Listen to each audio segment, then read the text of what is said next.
ओम शांति। आज हम बाबा के अव्यक्त रूप से चले हुए महावाक्य सुनेंगे। ये रिवाइज्ड कोर्स है जिसकी ओरिजिनल डेट है 18 जनवरी 1987। वाणी का सार है कर्मातीत स्थिति की निशानियां। बाबा आज हमें कर्मातीत स्थिति की निशानियां बताते हैं।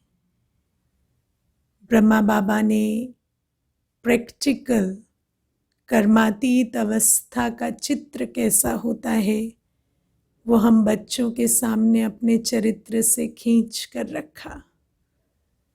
तो आज सुनते हैं बाबा के महावाक्य। आज अव्यक्त बाप दादा अपने अव्यक्त स्थिति भव के वरदानी बच्चों व अव्यक्त फरिश्तों से मिलने आए हैं।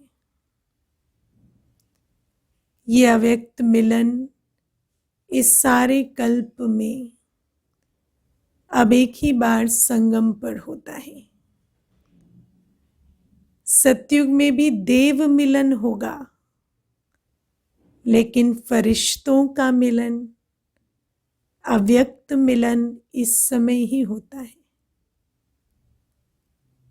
निराकार बाप भी अव्यक्त ब्रह्मा बाप के द्वारा मिलन मनाते हैं।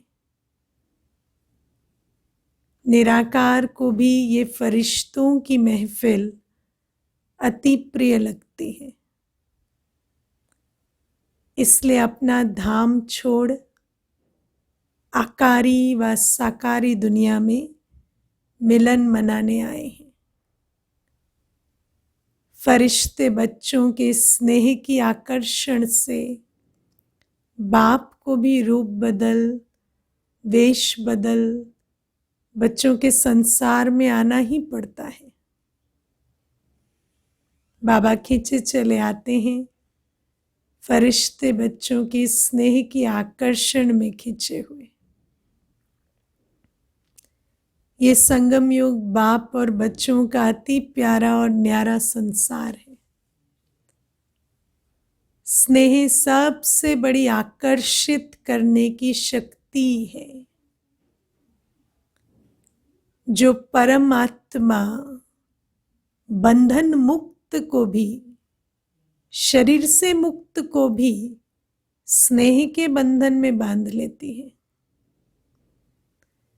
अशरीरी को भी लोन के शरीरधारी बना देती है।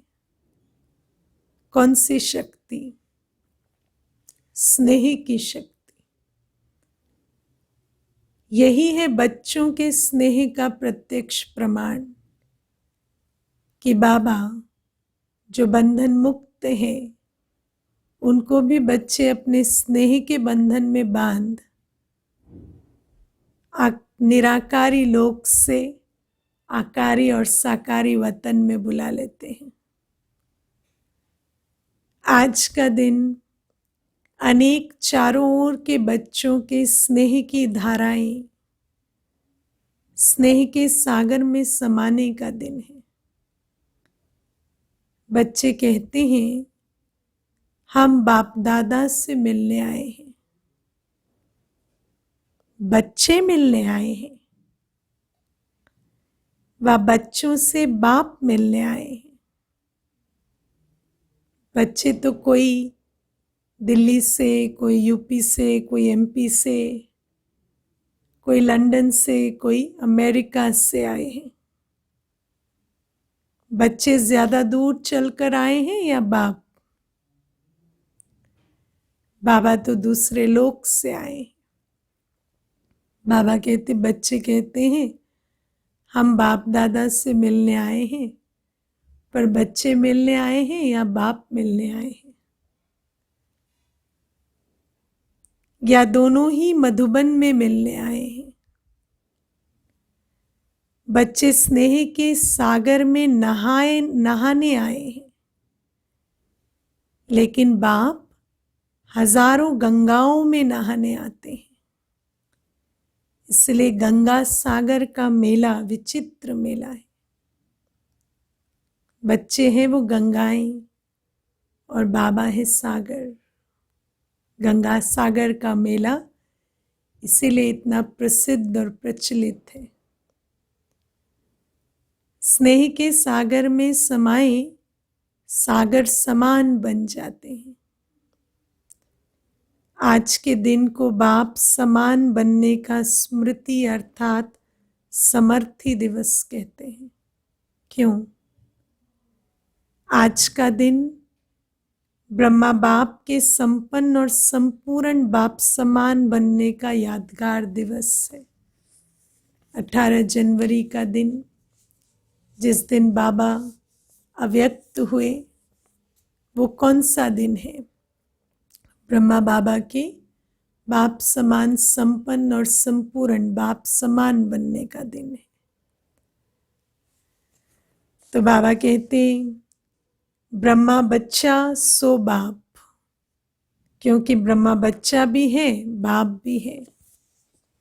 क्योंकि बाबा ने शिव बाबा की श्रीमत पर चल बाप समान बन गए। तो वैसे तो ब्रह्मा बाबा शिव बाबा के बच्चे भी हैं, लेकिन बाप समान होने के कारण ब्रह्मा बाबा भी हैं। तो बाबा कहते हैं आज के दिन ब्रह्मा ने बच्चे के रूप में सपूत बच्चा बनने का सबूत दिया। स्नेह के स्वरूप का समान बनने का सबूत दिया। अति प्यारे और अति न्यारेपन का सबूत दिया। बाप समान कर्मातीत अर्थात कर्म के बंधन से मुक्त न्यारा बनने का सबूत दिया।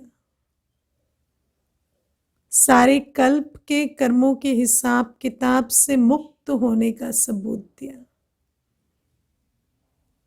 सिवाय सेवा के स्नेह के और कोई बंधन नहीं, केवल सेवा से स्नेह है, सेवा का भी बंधन नहीं। 63 जन्मों के हिसाब किताब का भी बंधन नहीं। सेवा में भी सेवा के बंधन में बंधने वाले सेवाधारी नहीं, क्योंकि सेवा में कोई बंधन मुक्त बन सेवा करते हैं और कोई बंधन युक्त बनकर सेवा भी करते हैं। सेवाधारी ब्रह्मा बाप भी हैं, लेकिन सेवा द्वारा हद की रॉयल इच्छाएं कौन सी होती है? हद की रॉयल इच्छाएं, मानशान की इच्छा। बाबा कहते सेवा द्वारा हद की रॉयल इच्छाएं सेवा में भी हिसाब किताब के बंधन में बांधती हैं, लेकिन सच्चे सेवाधारी इस हिसाब किताब से भी मुक्त हैं। सेवा करते भी सेवा के बंधन में नहीं बंधते, वो सच्चे सेवाधारी। इसी को ही कर्मातीत स्थिति कहा जाता है। जैसे देह का बंधन, देह के संबंध का बंधन, ऐसे सेवा में स्वार्थ, ये भी बंधन कर्मातीत बनने में विघ्न डालता है। कर्मातीत बनना अर्थात इस रॉयल हिसाब किताब से भी मुक्त। मेरा नाम हुआ या नहीं, मुझे पूछा या नहीं, मुझे क्या मिला, मुझे आगे बढ़ाया या नहीं, मेरी वाहवाही की या नहीं। ये स्वार्थ, सेवा करते भी स्वार्थ की भावना सेवाधारी को भी बंधन में बांध देती है। कर्मातीत बनना अर्थात इस रॉयल हिसाब किताब से भी मुक्त। रॉयल हिसाब किताब क्यों? रूपदाता का और स्थिति मंगते की। ऐसा रॉयल हिसाब किताब भी बनाते हैं सेवाधारी। तो बाबा कहते रॉयल रूप से मंगता बनने वाले भी होते हैं। मेजॉरिटी निमित्त गीता पाठशालाओं के सेवाधारी आए हैं ना, तो सेवा अर्थात औरों को भी मुक्त बनाना। औरों को मुक्त बनाते स्वयं को बंधन में बांध तो नहीं देते हो। औरों को कह रहे हैं मैं और मेरेपन से मुक्त रहो, और खुद ही बंधन में बंध गए। मेरे स्टूडेंट, मेरी क्लास, मैं कराती हूं, मेरा नाम, मेरा मान, मेरा शान। नष्टो मोहा बनने के बजाय लौकिक बच्चों आदि सबसे मोह त्याग कर स्टूडेंट से मोह तो नहीं करते। ये बहुत अच्छा है, बहुत अच्छा है, अच्छा अच्छा समझते मेरेपन की इच्छा के बंधन में तो नहीं बन जाते, क्योंकि जहां मेरापन है वहां इच्छाएं भी होंगी। दुनिया में भी कहते हैं ना, जो अपना होता है उसी से तो आस रखते हैं। तो जहां मेरापन आया वहां इच्छाएं आती हैं, और जहां इच्छाएं आती हैं वहां इच्छा अच्छा नहीं बनने देती, और जो अच्छा नहीं बनता फिर वो दुख का भागी बनता है। तो बाबा कहते कि सोने की जंजीरें तो अच्छी नहीं लगती है ना, तो आज का दिन हद के मेरे से मुक्त होने का अर्थात कर्मातीत होने का अव्यक्ति दिवस मनाओ। इसी को ही स्नेह का सबूत कहा जाता है। स्नेह का सबूत क्या है? समान बनना। ब्रह्मा बाबा ने शिव बाबा से स्नेह का सबूत दिया। क्या सबूत दिया? बाप समान बन गए। हम 18 जनवरी को ब्रह्मा बाबा को बहुत प्यार से याद करते हैं, सदा ही याद करते हैं। तो फिर स्नेह का सबूत क्या है? कि हम भी बाप समान बने। ब्रह्मा बाबा के कदम पर कदम रख, उनके कर्म रूपी कदमों पर चलकर उनके समान अव्यक्त फरिश्ता स्थिति, कर्मातीत स्थिति को प्राप्त करें। तो बाबा कहते कर्मातीत बनना ये लक्ष्य तो सबका अच्छा है। अब चेक करो कहां तक कर्मों के बंधन से न्यारे बने हो, है ना।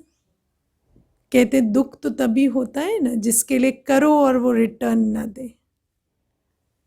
किसी के लिए कुछ किया ही नहीं तो फिर कर्म किया ही नहीं तो बंधन भी नहीं है, लेकिन कर्म किया तो फिर बंधन, क्योंकि करते हैं तो फिर एक्सपेक्ट भी करते हैं, कहीं पर भी करते हैं, चाहे प्रवृत्ति में, चाहे ऑफिस में, चाहे सेंटर पर, कर्म के बंधन में बंध जाते हैं। तो बाबा को बीच में रखकर कर्म नहीं करते, डायरेक्ट हिसाब किताब बना देते हैं। मैंने आपके लिए किया तो आप रिटर्न दो। तो बाबा कहते कर्मों के बंधन से न्यारे बने हो। पहली बात, लौकिक और अलौकिक, कर्म और संबंध दोनों में स्वार्थ भाव से मुक्त। मुझे क्या मिलेगा ये करने से, ये स्वार्थ भाव। पहले ये देखते हैं मुझे क्या मिलेगा, फिर करते हैं, फिर झोली फैलाए खड़े रहते हैं, मिला कि नहीं मिला। तो बाबा ने हमें बताया ना, कर्म का सिद्धांत कहता है कि कर्म करने वाले को फल अवश्य मिलता है, लेकिन फल की चिंता की कर्म करते वक्त तो स्वार्थ भाव हो गया, फिर उसका फल उतना नहीं मिलता, क्योंकि स्वार्थ से किया गया कर्म श्रेष्ठ कर्म ही नहीं। तो बाबा कहते कि दूसरी बात, पहली बात कर्म करते कर्म के बंधन में तो नहीं फंसते। दूसरी बात, पिछले जन्मों के कर्मों के हिसाब किताब व वर्तमान पुरुषार्थ की कमजोरी के कारण किसी भी व्यर्थ स्वभाव संस्कार के वश होने से मुक्त बने हैं। पिछले जन्मों के भी संस्कार हैं और अभी भी पूरा पुरुषार्थ न होने के कारण कई व्यर्थ स्वभाव संस्कार रह जाते हैं, उनके वश तो नहीं हो जाते। तो बाबा कहते ये दूसरा बंधन। कभी भी कोई कमजोर स्वभाव संस्कार व पिछला संस्कार स्वभाव वशीभूत बनाता है तो बंधन युक्त है। वो था कर्म का बंधन, यह संस्कार स्वभाव का बंधन। बंधन मुक्त नहीं है। ऐसे नहीं सोचना कि चाहते नहीं है लेकिन स्वभाव या संस्कार करा देते हैं। ये भी निशानी बंधन मुक्त की नहीं लेकिन बंधन युक्त की है। ये नहीं कह सकते हमारी जिम्मेवारी नहीं है, तो संस्कार है। उस संस्कार को परिवर्तन करने के लिए पुरुषार्थ करना तो हमारी जिम्मेवारी है ना। तो नहीं की अपनी जिम्मेवारी पूरी, तभी तो संस्कार वश करता है। ये भी बंधन मुक्त अवस्था नहीं कहेंगे, बंधन युक्त अवस्था है। और बात, तीसरा बंधन, कोई भी सेवा की, संगठन की, प्रकृति की परिस्थिति स्वस्थिति को व श्रेष्ठ स्थिति को डगमग करती है तो ये भी बंधन मुक्त स्थिति नहीं है। कोई भी सेवा की, संगठन की, प्रकृति की परिस्थिति, शरीर का ऊपर नीचे होना, ये स्वस्थिति को व श्रेष्ठ स्थिति को डगमग करती है, ये भी बंधन मुक्त स्थिति नहीं है। ये नहीं कह सकते हम तो ठीक ही थे, ये तो इनके कारण, या सेवा में ये बात आई, या संगठन के इस कारण से, या शरीर की व्याधि के कारण मेरा ये स्वभाव संस्कार ऐसा उजागर हो रहा है। तो बाबा कहते कोई भी बात बाहर से भी आई, पर यदि उस प्रभाव में मेरा स्वभाव डगमग हुआ तो इसका मतलब क्या है, मैं बंधन मुक्त अवस्था में नहीं हूं। इस बंधन से भी मुक्त। और तीसरी बात बाबा कहते, पुरानी दुनिया में, पुराने अंतिम शरीर में किसी भी प्रकार की व्याधि अपने श्रेष्ठ स्थिति को हलचल में लाए, इससे भी मुक्त। बाहर की प्रकृति भी हलचल में आए, उसके भी प्रभाव से मुक्त। और फिर ये जो शरीर है, अंतिम शरीर, इसकी भी हलचल के प्रभाव से मुक्त रहना है। एक है व्याधि आना, एक है व्याधि हिलाना। तो आना ये भावी है, लेकिन स्थिति हिल जाना ये बंधन युक्त की निशानी है। स्वचिंतन, ज्ञान चिंतन, शुभ चिंतक बनने का चिंतन बदलकर शरीर की व्याधि का चिंतन चलना, इससे मुक्त। शरीर ने यदि स्वचिंतन को शरीर की व्याधि के चिंतन में बदल दिया तो बाबा कहते क्योंकि ज्यादा प्रकृति का चिंतन चिंता के रूप में बदल जाता है। अगर उसका चिंतन करेंगे जो अपने कंट्रोल में नहीं है तो थोड़ी देर में चिंता का रूप ले लेती है। तो इससे मुक्त होना, इसी को ही कर्मातीत स्थिति कहा जाता है। इन सभी बंधनों को छोड़ना, यही कर्मातीत स्थिति की निशानी है। ब्रह्मा बाप ने इन सभी बंधनों से मुक्त हो कर्मातीत स्थिति को प्राप्त किया। तो आज का दिवस ब्रह्मा बाप समान कर्मातीत बनने का दिवस है। आज के दिवस का महत्व समझा? समझा। सभी 18 जनवरी मनाते हैं अव्यक्त दिवस, लेकिन बाबा कहते मनाना नहीं, अव्यक्त स्वरूप बनना, कर्मातीत अवस्था को प्राप्त करना, यही सच्चा मनाना है। आज की सभा विशेष सेवाधारी अर्थात पुण्य आत्मा बनने वालों की सभा है। गीता पाठशाला खोलना अर्थात पुण्य आत्मा बनना। सबसे बड़े ते बड़ा पुण्य हर आत्मा को सदा के लिए अर्थात अनेक जन्मों के लिए पापों से मुक्त करना, यही पुण्य है। नाम बहुत अच्छा है गीता पाठशाला। तो गीता पाठशाला वाले अर्थात सदा स्वयं गीता का पाठ पढ़ने वाले और पढ़ाने वाले। गीता ज्ञान का पहला पाठ क्या है? अशरीरी आत्मा बनो, और अंतिम पाठ नष्टो मोह, स्मृति स्वरूप बनो। तो पहला पाठ है विधि। क्या है विधि? अशरीरी आत्मा बनो। और अंतिम पाठ है विधि से सिद्धि।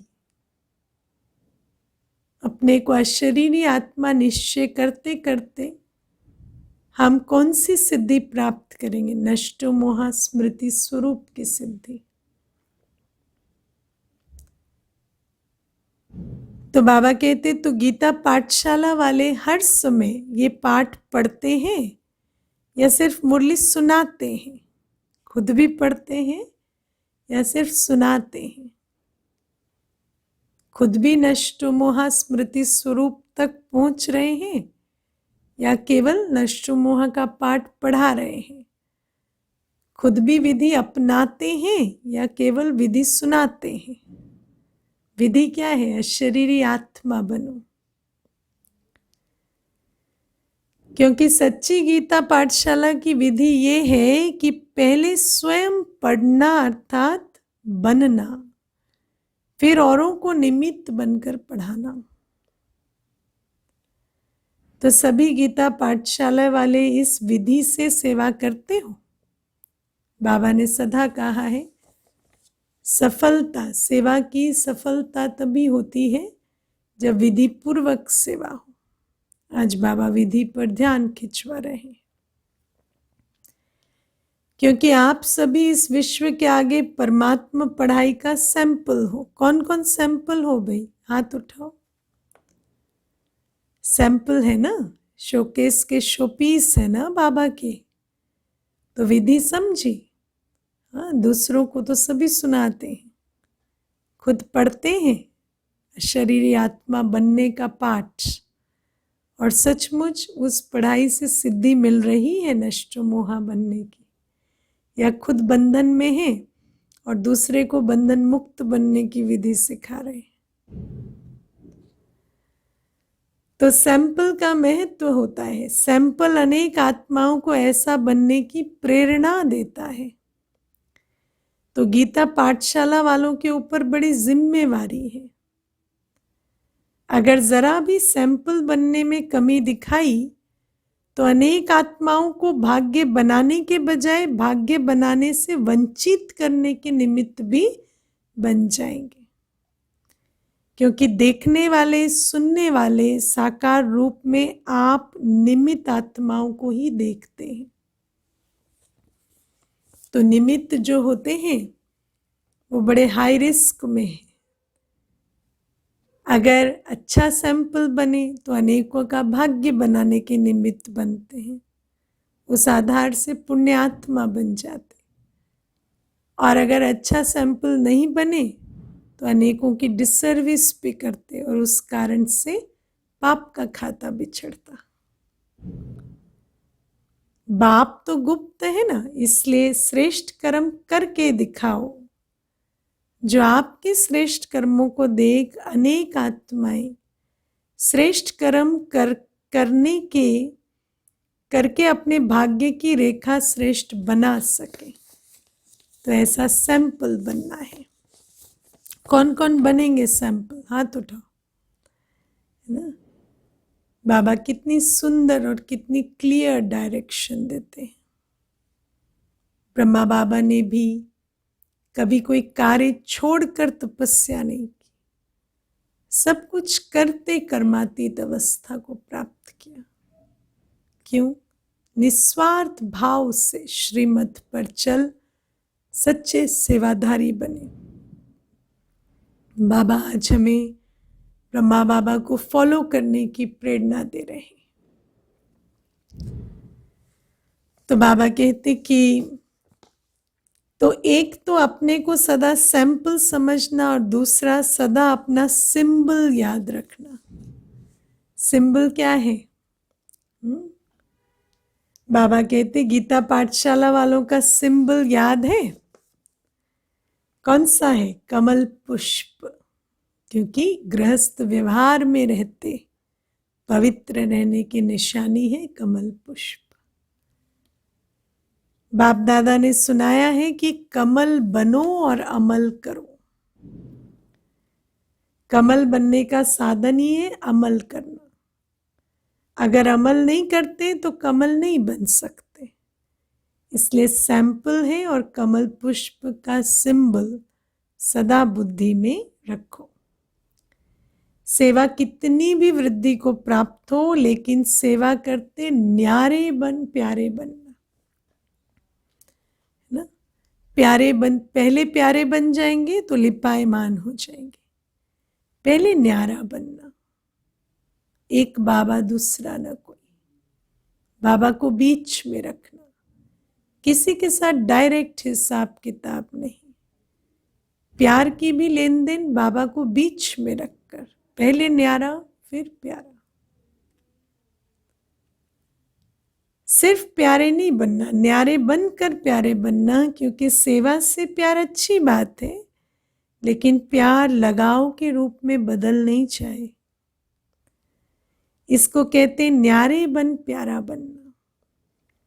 सेवा के निमित्त बने, ये तो बहुत अच्छा किया, पुण्यात्मा का टाइटल तो मिल ही गया। इसलिए देखो खास निमंत्रण दिया है। बाबा भी आंखों पर बिठाते हैं, क्योंकि पुण्य का काम किया है। अब आगे जो सिद्धि का पाठ पढ़ाया, तो सिद्धि की स्थिति से वृद्धि को प्राप्त करते रहना। सिद्धि क्या? नष्टो मोह स्मृति स्वरूप। स्मृति है, मैं कौन हूं, किसकी हूं, कहां से आई हूं। उससे बुद्धि का लंगर यहां से उठा हुआ है। इसी सिद्धि के बल से जब सेवा करेंगे तो फिर सेवा में सफलता मिलेगी, वृद्धि होगी। समझा आगे क्या करना है? अच्छा, सभी विशेष एक बात की इंतजार में है। वो कौन सी? रिजल्ट सुनाए। बाबा कहते रिजल्ट आप सुनाएंगे या बाप सुनाएंगे? बाप दादा ने क्या कहा था? रिजल्ट लेंगे या देंगे? ड्रामा प्लान अनुसार जो चला उसे चला, उसको जैसा चला उसको अच्छा ही कहेंगे। बाबा कभी रिजल्ट में ये नहीं कहते जो हुआ वो बुरा हुआ। क्यों? क्योंकि बाबा को तो ड्रामा का ज्ञान है। लक्ष्य सबने अच्छा रखा, लक्षण यथाशक्ति कर्म में दिखाया। बहुत काल का वरदान नंबरवार धारण किया है। बहुत काल का वरदान। बाबा ने कहा अचानक के पेपर में बहुत काल का वरदान ही काम आएगा। जिसने बहुत काल से अभ्यास किया है वही विजयी होंगे, है ना? बहुत काल के अभ्यास से जिन आत्माओं ने ज्ञान की, गुणों की, योग की, शक्तियों का बल जमा किया है, वही पेपर में पास होंगे। बाबा कहते लक्ष्य तो बहुत अच्छा रखते हैं, लेकिन लक्षण यथाशक्ति धारण करते हैं। क्योंकि जितना अभ्यास किया होगा उतनी शक्ति होती है। और अभी भी जो वरदान प्राप्त किया वो वरदानी मूर्त बन बाप समान वरदान दाता बनते रहना। अभी बाप दादा क्या चाहते हैं? वरदान तो मिला, अब इस वर्ष बहुत काल बंधन मुक्त अर्थात बाप समान कर्मातीत स्थिति का विशेष अभ्यास करते दुनिया को न्यारे और प्यारेपन का अनुभव करो। ये जो कर्मातीत अवस्था है ये भी बहुत काल की हो, तब जाकर अचानक के समय में बिल्कुल अव्यक्त स्थिति में स्थित हो जाएंगे। कभी कभी अनुभव करना, अभी इस विधि को बदल बहुत काल के अनुभूतियों का प्रत्यक्ष बहुत काल अचल अडोल निर्विघ्न निर्बंधन निर्विकल्प निर्विकर्म अर्थात निराकारी निर्विकारी निरहंकारी, इसी स्थिति को दुनिया के आगे प्रत्यक्ष रूप में लाओ। बहुत काल ऐसी अवस्था हो बच्चों की, इसको कहते हैं बाप समान बनना। समझा? रिजल्ट में पहले स्वयं से स्वयं संतुष्ट वो कितने रहे, क्योंकि एक है स्वयं की संतुष्टता, दूसरी है ब्राह्मण परिवार की संतुष्टता और तीसरी बाप की संतुष्टता। तीनों की रिजल्ट में अभी और मार्क्स लेने हैं, तो संतुष्ट बनो और संतुष्ट करो। बाप की संतुष्ट मणि बन सदा चमकते रहो। बाप दादा बच्चों का रिगार्ड रखते हैं, इसलिए गुप्त रिकॉर्ड बताते हैं। रिगार्ड रखते ना बच्चों का, सबका, सबके मार्क्स ऐसे नहीं बताते आपको इतने मिला आपको इतने, कौन कितना संतुष्ट है बाबा जानते। संतुष्ट मणि चमक रही है कितनी, हर एक का बाबा जानते हैं कितनी चमक है संतुष्टता की, लेकिन ऐसे सबके सामने सबकी रिजल्ट नहीं बताते, रिगार्ड रखते हैं बच्चों का, इसलिए गुप्त रिकॉर्ड बताते हैं। होवनहार है, इसलिए बाप सदा संपन्नता की स्टेज देखते हैं। बाबा सदा बच्चों को देखते हैं कि नंबरवार पुरुषार्थ कर रहे हैं, फिर भी बाबा देखते हुए भी क्या देखते हैं, सबकी संपन्नता की स्टेज देखते हैं। अच्छा, सभी संतुष्ट मणियां हो ना। वृद्धि को देख करके खुश रहो। आप सब तो इंतजार में हो कि आबू रोड तक क्यों लगे, तो अभी तो सिर्फ हॉल भरा है, फिर क्या करेंगे ना, जब इतने आ जाएंगे, अभी तो देखो क्यों लगने लगी है ना, अभी तो सभी इंटरनेट पे बैठे हैं, लेकिन फिर जब मधुबन पहुंचेंगे तो मधुबन का हॉल तो छोटा पड़ जाएगा, फिर क्या करेंगे, फिर सोएंगे या अखंड योग करेंगे, ये भी होना है, इसलिए थोड़े में ही राजी रहो। 3 पैर के बजाय 1 पैर पृथ्वी भी मिले तो भी राजी रहो। पहले ऐसे होता था, ये नहीं सोचो पहले हम ऐसे 5 एक कमरे में रहते थे या 2 एक कमरे में रहते थे, नहीं, अभी नहीं है कमरा, नहीं है बिस्तर, तो भी राजी रहो। समय के साथ विधियां बदलती जाएंगी। परिवार की वृद्धि की खुशी मनाओ, विधि बदल गई इसका दुख नहीं मनाओ, परिवार की वृद्धि हुई इसकी खुशी मनाओ। आकाश और पृथ्वी तो खुटने वाले नहीं है ना। हाँ, आकाश छोटा हो जाएगा क्या, पृथ्वी छोटी होगी क्या, पहाड़ तो बहुत है, ये भी होना चाहिए, ये भी मिलना चाहिए, ये बड़ी बात बना देते हो, ये नहीं मिला इस बार, ये नहीं हुआ, बड़ी बात बना देते हो। ये दादियां भी सोच में पड़ जाती हैं, क्या करें कैसे करें ना। बच्चे जब आराम पसंद होते हैं और फिर शिकायत करते हैं तो दादियों को भी होना होता है, क्या करें कैसे करें, बच्चों के लिए कैसे प्रबंध करें। ऐसे भी दिन आएंगे जो दिन में धूप में सो जाएंगे, रात में जागेंगे। मधुबन में तो ठंड होती है ना, तो दिन में धूप में सोएंगे खुले आसमान के नीचे और रात को योग भट्टी करेंगे। वो लोग आग जलाकर आसपास बैठ जाते हैं गर्म हो करके, आप योग की अग्नि जला करके बैठ जाएंगे। पसंद है ना, या खटिया चाहिए,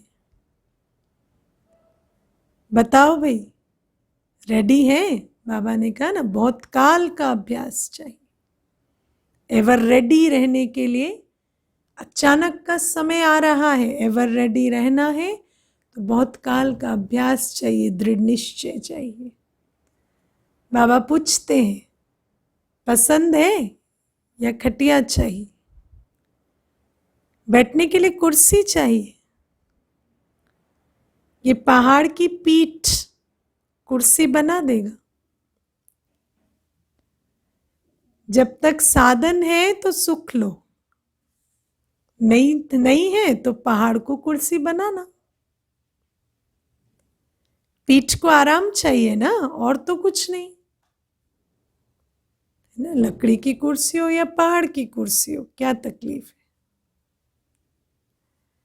5,000 आएंगे तो कुर्सियां तो उठानी पड़ेंगी ना, कहाँ बैठेंगे?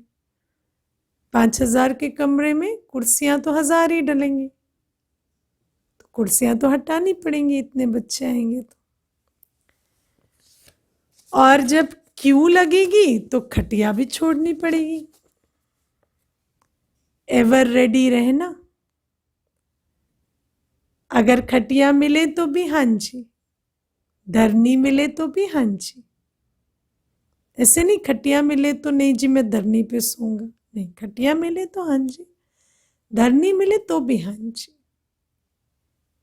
बाबा ने कहा ना, प्रकृति के, सेवा के, संगठन की किसी भी हलचल से उपराम, बंधन मुक्त।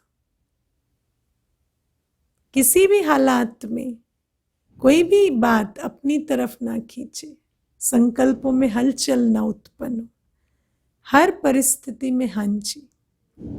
ये कर्मातीत अवस्था। ऐसे शुरू में बहुत अभ्यास कराए, 15-15 दिन तक दवा खाना बंद रहता। शुरुआत में तो इतने पेपर आए, पार्टीशन भी हुआ, सब कुछ हुआ, तो 15-15 दिन दवा खाना बंद रहा। दमा के पेशेंट भी डोडा, माना बाजरे की रोटी और लस्सी पीते थे, दमा के पेशेंट भी, लेकिन बीमार नहीं हुए, सब तंदुरुस्त हो गए। तो ये शुरू में अभ्यास करके दिखाया ना, तो अंत में भी होगा ना। नहीं तो सोचो, दमा का पेशेंट और उसको लस्सी दो तो पहले ही घबरा जाएगा, लेकिन दुआ की दवा साथ में होती है, इसलिए मनोरंजन हो जाता है, पेपर नहीं लगता है। इसको बाबा पर निश्चय है, बाबा साथ ही बैठा है, इसका निश्चय है, उसको पेपर जैसा नहीं लगता कि अरे मुझे लस्सी पीनी पड़ेगी अभी, मेरे को तो, मैं पेशेंट हूं, क्या होगा। बाबा कहते उसको मनोरंजन हो जाता है, अच्छा आज लस्सी पिएंगे, आज नई वैरायटी। त्याग नहीं, एक्सकर्शन हो जाती है। लोग कितने एडवेंचर करते हैं, यहां हमसे सरकमस्टेंस एडवेंचर कराते हैं तो डर जाते हैं, वैसे जाते हैं एडवेंचर करने, एक्सकर्शन पे। बाबा कहते हैं ये एक्सकर्शन हो जाती है। तो सभी तैयार हो ना, या प्रबंध करने वाले के पास टीचर्स लिस्ट ले जाएंगी, प्रबंध करने वाले के पास टीचर्स लिस्ट ले जाएंगी कि हमारे ये बच्चे कमज़ोर हैं, इनके लिए तो थोड़ा ध्यान रखना पड़ेगा, ऐसा। या सब तैयार है, सब मजबूत है, हाँ, या मजबूर बच्चों की लिस्ट लेकर जाएंगी टीचर कि भाई इनके लिए इतना तो करना पड़ेगा। क्या हाल है? इसलिए नहीं बुलाते हैं ना, फिर ऐसे बच्चों को कैसे बुलाएंगे जो मजबूत ही नहीं। समय आने पर ये सब साधन से भी परे साधना के सिद्धि स्वरूप के में अनुभव करेंगे। रूहानी मिलिट्री भी हो ना, मिलिट्री का पार्ट भी तो बजाना है। मिलिट्री क्या करती है, कैसी भी परिस्थितियों में मिलिट्री जिस्मानी सेवा करती है, हमें भी कैसी भी परिस्थितियों में रूहानी सेवा के लिए जी हाजिर रहना। अभी तो स्नेही परिवार है, घर है, ये भी अनुभव कर रहे हो, लेकिन समय पर रूहानी मिलिट्री बन जो समय आया उसको उसी स्नेह से पार करना, ये भी मिलिट्री की विशेषता है। मिलिट्री की खातरी भी बहुत होती है, लेकिन जब मिलिट्री को सरहद पर होना है तो होना है। तो बाबा कहते अभी भी लाड प्यार में पल रहे हैं, अच्छी बात है, लेकिन जब रूहानी मिलिट्री का पार्ट खुलेगा तो वो भी बजाना है। अच्छा, गुजरात को ये विशेष वरदान है जो एवर रेडी रहते हैं, बहाना नहीं देते क्या करें कैसे आए, रिजर्वेशन नहीं मिलती, पहुंच जाते हैं, पहुंच जाते। गुजरात की विशेषता बाबा बताते हैं। नज़दीक का फायदा है, गुजरात को आज्ञाकारी बनने का विशेष आशीर्वाद है, क्योंकि सेवा में भी हाँ जी करते हैं ना। मेहनत की सेवा सदा गुजरात को देते हैं। रोटी की सेवा कौन करता है? स्थान देने की, भागदौड़ करने की सेवा गुजरात करता है। बाप दादा सब देखते हैं। भक्ति में तो कहते थे भगवान देख रहा है, बाबा साक्षात कहते हैं मैं देखता हूं। ऐसे नहीं बाप दादा को पता नहीं पड़ता, मेहनत करने वालों को विशेष महबूब की मोहब्बत प्राप्त होती है। नजदीक का भाग्य है और भाग्य को आगे बढ़ाने का तरीका अच्छा रखते हैं। कभी कभी भाग्य होता है पर भाग्य को आगे बढ़ाने की विधि नहीं आती। यहाँ भाग्य है और भाग्य को आगे भी बढ़ा रहे हैं। भाग्य को बढ़ाना सबको नहीं आता है, कोई को भाग्य प्राप्त होता है लेकिन उतने तक ही रहता है, बढ़ाना नहीं आता। लेकिन गुजरात को भाग्य है भी और बढ़ाना भी आता है, इसलिए अपना भाग्य बढ़ा रहे हो। ये देख बाप दादा भी खुश है। तो बाप की विशेष आशीर्वाद, ये भी एक भाग्य की निशानी। बाबा खास भगवान भाग्य विधाता हमारे भाग्य के गीत गाए, हमारे भाग्य के प्रति महावाक्य उच्चारण करे, कितना बड़ा भाग्य है। समझा? जो भी चारों ओर के स्नेही बच्चे पहुंचे हैं, बाप दादा भी उन सभी देश विदेश दोनों के स्नेही बच्चों को स्नेह का रिटर्न, सदा अविनाशी स्नेही भव का वरदान दे रहे हैं। बाबा कहते स्नेही हो और सदा अविनाशी स्नेही रहो, क्योंकि स्नेह की डोर से तो स्वयं भाग्य विधाता को बांध लेते हो। तो सदा स्नेही रहने का आशीर्वाद मिला तो माना बाबा तुम्हारा हो गया, जिसका बाबा हो गया उसको और क्या चाहिए। तो बाबा कहते सदा अविनाशी स्नेही भव। स्नेह में जैसे दूर दूर से दौड़कर पहुंचे हो, ऐसे ही जैसे स्थूल में दौड़ लगाई समीप पहुंचे, सम्मुख पहुंचे, ऐसे पुरुषार्थ में भी विशेष उड़ती कला द्वारा बाप समान बनना, अर्थात सदा बाप के समीप रहना। यही स्नेह तुम्हें बाप समान बना दे। जैसे यहाँ सामने पहुंचे हो, वैसे सदा उड़ती कला द्वारा बाप के समीप ही रहना। समझा क्या करना है? ये स्नेह, दिल का स्नेह, दिलाराम बाप के पास आपके पहुंचने के पहले ही पहुंच जाता है ना। स्नेह के पंखों से उड़ के पहुंच जाते हैं, स्नेह हमसे पहले पहुंच जाता है। चाहे सम्मुख हो, चाहे आज के दिन देश विदेश में शरीर से दूर भी हो, लेकिन दूर होते हुए भी सभी बच्चे समीप के समीप, समीप से समीप, दिल तक तनशीन है। बाबा कहते समीप तो कुछ भी नहीं, दिल में ही बैठे हो। तो सबसे समीप का स्थान है दिल। तो विदेश व देश में नहीं बैठे हैं, लेकिन दिल तख्त पर बैठे, तो समीप हो गए ना। सभी बच्चों की याद, प्यार, उलैने, मीठी मीठी रूह रिहाने, सौगातें सब बाप के पास पहुंच गई। बाप दादा भी स्नेही बच्चों को सदा मेहनत से मुक्त हो, मोहब्बत में मगन रहो, ये वरदान दे रहे। तो सभी को रिटर्न मिल गया ना। बच्चे स्नेह की गिफ्ट देते हैं तो बाबा भी स्नेह की रिटर्न गिफ्ट देते हैं। क्या रिटर्न गिफ्ट? सदा मेहनत से मुक्त, मोहब्बत में मगन रहो, ये वरदान देते हैं। अच्छा, सदा स्नेही आत्माओं को, सदा समीप रहने वाली आत्माओं को, सदा बंधन मुक्त कर्मातीत स्थिति में बहुत काल अनुभव करने वाली विशेष आत्माओं को, सर्व दिल तख्त नशीन संतुष्ट मणियों को बाप दादा का अव्यक्त स्थिति भव के वरदान साथ याद, प्यार और गुड नाइट और गुड मॉर्निंग।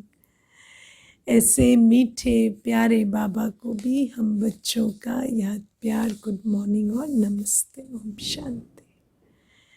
वरदान है, पुराने खाते समाप्त कर नए संस्कारों रूपी नए वस्त्र धारण करने वाले बाप समान संपन्न भव।